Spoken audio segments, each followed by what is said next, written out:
नमस्कार विद्यार्थी मित्रांनो, आज आपण बुद्धिमत्ता विषयातील पुढचा घटक तर्कसंगती व अनुमान ह्याचं उपघटक तुलना व नामात बदल हा टॉपिक घेणार आहोत.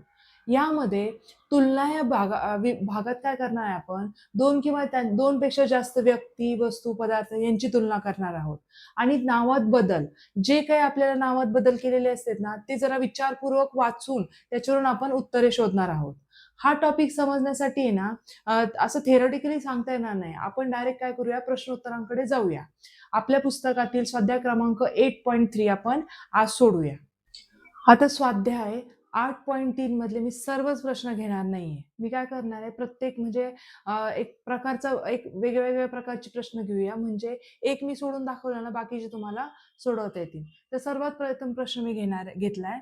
प्रियाकडे अनुपेक्षा जास्त पण मयूरपेक्षा कमी पुस्तके आहेत. सुषमाकडे अनु एवढीच पण आभापेक्षा जास्त पुस्तके आहेत. तर सर्वात जास्त पुस्तके कुणाकडे आहेत? हा प्रश्न जर तुम्ही बघितला तर ह्यात काय आहे, तुलना. तर ज्यावेळेस आपल्याला तुलना करायची ना, एखादी वस्तू किंवा कुठली गोष्ट ज्याच्याकडे जास्त असेल ना तो वरती लिहायचा, ज्याच्याकडे कमी आहे तो खाली लिहायचा, आणि दोघांकडे सारखे असेल तर ते समोरासमोर लिहायचे. लक्षात आलं? आता बघूया काय लिहिले त्यांनी. प्रियाकडे अनुपेक्षा जास्त पुस्तकं आहेत. आता ही प्रिया घेऊया इथे. प्रिया लिहिली, तिच्याकडे अनुपेक्षा जास्त आहेत पुस्तकं, म्हणून मी अनु तिच्या खाली लिहिल्या, प्रिया त्याच्यावरती. पण प्रियाकडे मयूरपेक्षा कमी आहे, म्हणजे मयूर तिच्यापेक्षा वरच्या लेवलला येणार. मयूरकडे जास्त आहेत ना प्रियापेक्षा. इथपर्यंत समजला. सुषमाकडे अनु एवढीच.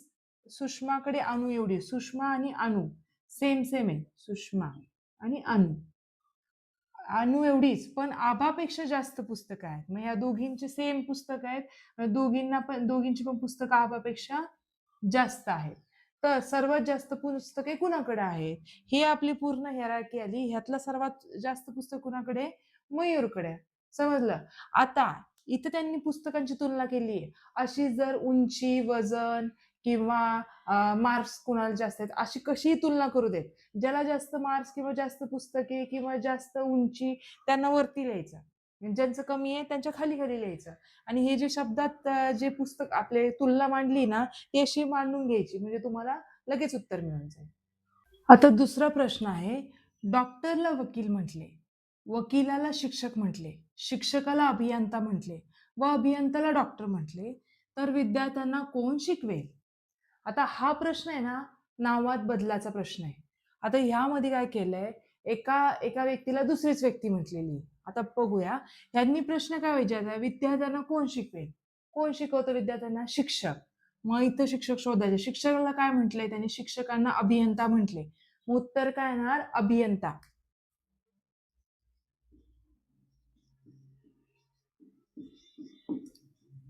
बऱ्याचदा शिक्षक मुलं काय करतात, उत्तर काय लिहिते, असे विद्यार्थ्यांना कोण शिकवाय? शिक्षक. पण शिक्षक आहे का इथं? शिक्षकाला त्यांनी काय बोललंय? अभियंता. उत्तर काय येणार? अभियंता. आहे. अनिलला चिकू व पेरू व चिकू आवडतो. सुनील फक्त आंबा खातो. प्रवीण चिकू व सफरचंद खातो. प्रतीकला चिकू सोडून सर्व फळे आवडतात. तर चिकू खाणारे कोण आहेत?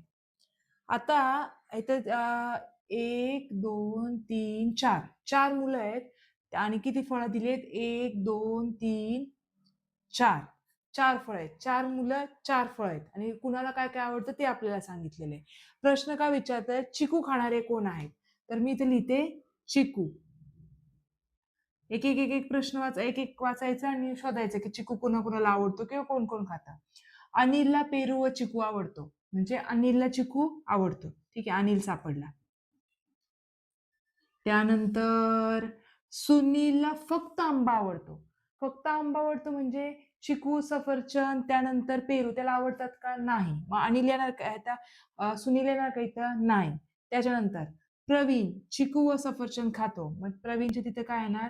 प्रवीण सुद्धा चिकू खातो. ठीक आहे. त्यानंतर प्रतीकला चिकू सोडून सर्व फळे आवडतात. लक्ष द्या, प्रतीकला चिकू सोडून म्हणजे चिकू व्यतिरिक्त, चिकू तेवढा त्याला आवडत नाही, बाकी सगळे आवडतात. मग ह्याच्यात चिकू प्रतीक येणार का? नाही. म्हणजे चिकू खाणारे कोण कोण आहेत? फक्त अनिल आणि प्रवीण. चौथा प्रश्न आहे. पिवळा, हिरवा, लाल, निळा, नारंगी व जांभळा या रंगाचे 180 दिवे एका पुढे एक याच क्रमाने लावून दिवांची माळ केली आहे. तर त्या माळेतील 112व्या क्रमांकाच्या दिव्याचा रंग कोणता असेल? आता बघा, त्यांनी काय सांगितलंय, 6 प्रकारचे दिवे, 6 रंगाचे दिवे आहेत. 1, 2, 3, 4, 5, 6. किती आहेत एकूण दिवे? 180. आणि हे दिवे आहेत ना, हा जो क्रम दिलाय ना, त्याच क्रमाने आपल्याला माळ बनवलेली दिव्यांची, 180 दिव्यांची. त्यांनी विचारलंय, या माळेतील 112व्या क्रमांकाच्या दिव्याचा रंग कोणता असेल? मग त्यासाठी सगळे दिवे काढत बसायचे का? नाही. आपल्याला विचारलं कधी आहे? 112व्या क्रमांकाचा दिवा. एकूण दिव्याचे रंग किती? 6. मग 6ने 112ला भागायचंय. लक्षपूर्वक बघा. 6ने मी 112ला भागते. 6 1 6. 5. 6 6 34 42 6 8 48. उरले 4. आता म्हणजे 11 सेट 18 सेट आहेत ना, तिथपर्यंत बरोबर जांभळ्या रंगापर्यंत दिवे येणार. बाकी किती उरली? 4. मग चौथ्या क्रमांकाचा रंग बघा, 1 2 3 4. म्हणजे उत्तर माझं आलं निळ्या रंगाचा दिवा असेल 112व्या क्रमांकावर. 5वा प्रश्न आहे, पुढीलपैकी घड्याळातील अयोग्य वेळ कोणती? इथं आपल्याला 12 ताशी घड्याळाची वेळ दिलेली आहे. आपण कालमापन मध्ये बघितलं, घड्याळाचे 2 टाईप असतात कालमापनाचे, एक 12 तासी घड्याळ, एक 24 तासी घड्याळ. इथं दिलेलं आहे ना आपल्याला, ते सगळे 12 तासाच्या आतलेच आहेत. म्हणजे 12 ताशी कालमापनाचे उदाहरण आहे. आता पहिला ऑप्शन बघा, 7:35 होतात. संध्याकाळचे सकाळचे 7:35 हे बरोबर आहे. त्यानंतर 12:50 होतात. त्यानंतर 10:35 होतात. आता बघा, 2:65. आपल्याला माहिती आहे 1 तास म्हणजे किती? 60 मिनिटे ना. मग इथं किती लिहिलंय? 65 मिनिटे. आपल्याला ज्यावेळेस आपण काय म्हणतो ना, 60च्या पुढे जातो तर आपण समोर हातचा द्यायचा असतो. म्हणजे मिनिटं 60च्या आतच असतात कधी. पण इथं किती दिली आहेत? 65. म्हणजे अयोग्य घड्याळातली अयोग्य वेळ कुठली? ही. 6वा प्रश्न आहे, कवायतीसाठी विद्यार्थ्यांच्या सहाय्याने चौरस तयार करत असताना प्रत्येक बाजूवर समान अंतरावर 12 विद्यार्थी असले पाहिजेत. तर एकूण किती विद्यार्थी उभे करावे लागतील? आता ह्यात काय दिलंय? कवायतीसाठी जिथं विद्यार्थी उभे करणार आहे ना, ती आकृती कशी आहे? कवायतीचे मैदान चौरस आकृती आहे. चौरस म्हणजे काय? असा चौकोन ज्याच्या चारही बाजू समान असतात. मग मी आधी चौरस काढून घेते. ठीक आहे.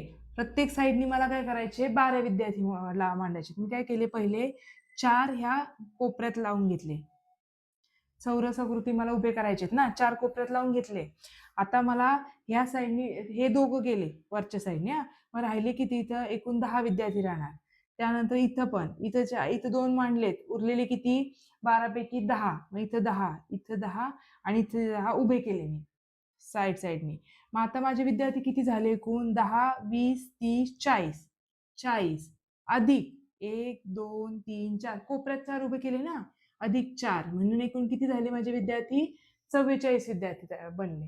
हा प्रश्न बऱ्याचदा विद्यार्थी चुकवतात आणि त्यांचं उत्तर ते काय करतात? 12 गुणिले 4 काढतात. ते चुकतं. आपण कारण की इथं रिपीट होती ना विद्यार्थी, म्हणून आपण आधी कोपऱ्यात उभे केले विद्यार्थी आणि मग राहिलेले त्यांच्यामध्ये उभे केले. मग याचं उत्तर किती आलं? 44. 9वा प्रश्न आहे, पूर्वेला पश्चिम म्हटले, पश्चिमेला दक्षिण म्हटले, दक्षिणेला उत्तर म्हटले आणि उत्तरेला पूर्व म्हटले, तर हिमालय भारताच्या कोणत्या दिशेने आहे? हिमालय भारताच्या, तुम्ही जर भारताचा नकाशा बघितला, हिमालय भारताच्या उत्तरेला आहे. ठीक आहे, वरच्या साईडनी. मग ह्याचं उत्तर येणार का? उत्तर दिशा नाही, कारण उत्तरेला काय म्हटले त्यांनी? पूर्व. म्हणून याचं उत्तर काय येणार? पूर्व. 8वा प्रश्न आहे ना, यामध्ये विधाने आणि अनुमान दिलेलं आहे. विधानांवरून हे अनुमान लावायचे आपल्याला. यासाठी आपल्याला व्हेन डायग्राम काढायला लागेल. ती कशी काढायची ते मी तुम्हाला शिकवते. सर्वप्रथम विधाने वाचूया. विधान काय आहे? काही मुली विद्यार्थी असतात, सर्व विद्यार्थी वाचक असतात. आता पहिले एक अच आहे ना, मी हे काढून घेते व्हेन डायग्राम.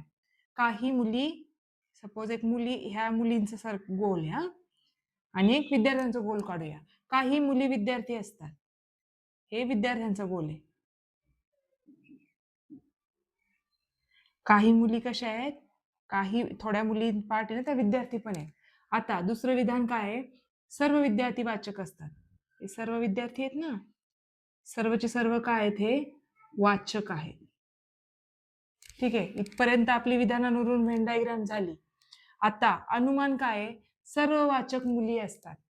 आता सर्व वाचक आहेत ना, हे मुली आहेत का, नाही, थोडेसेच वाचक मुली आहेत. मग पहिलं चुकीचं आहे अनुमान. त्यानंतर काही मुली वाचक असतात, बरोबर आहे. कारण सर्व विद्यार्थी वाचक आहेत ना, मग थोड्या मुली विद्यार्थी आहेत म्हणजे त्याच मुली काय असणार, वाचक पण असणार आहे. मग याचं उत्तर हे. अशा टाईपचे प्रश्न येते तुम्हाला, खूप कमी येतील, पण इन केस आलाच तर डायग्राम कशी काढायची हे बघून घ्या.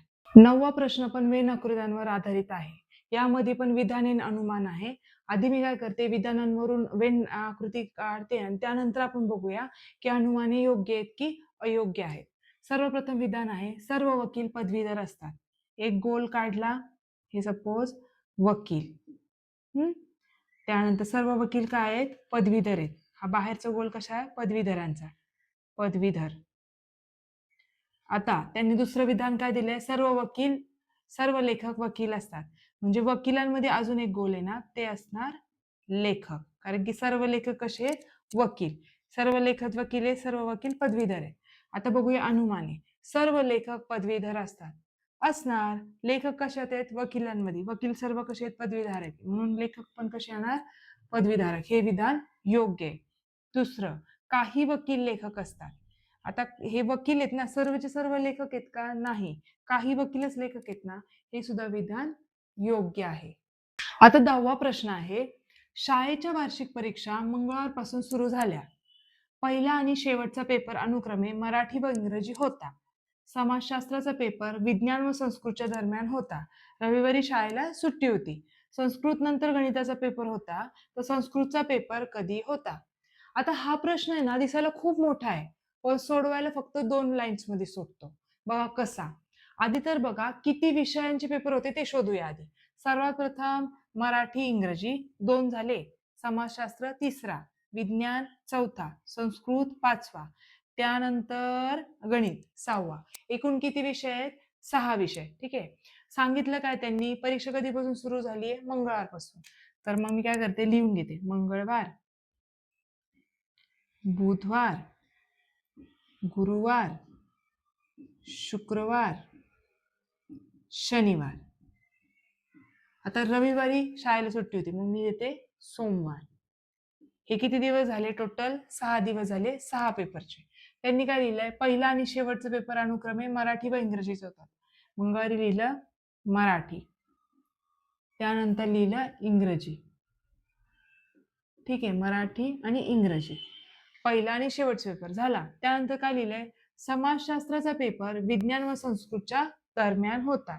मग इथं काय लिहिते, विज्ञान, ठीक आहे, संस्कृत, ह्या दोघांच्या मध्ये कुठला आहे, समाजशास्त्र, शास्त्राचा पेपर.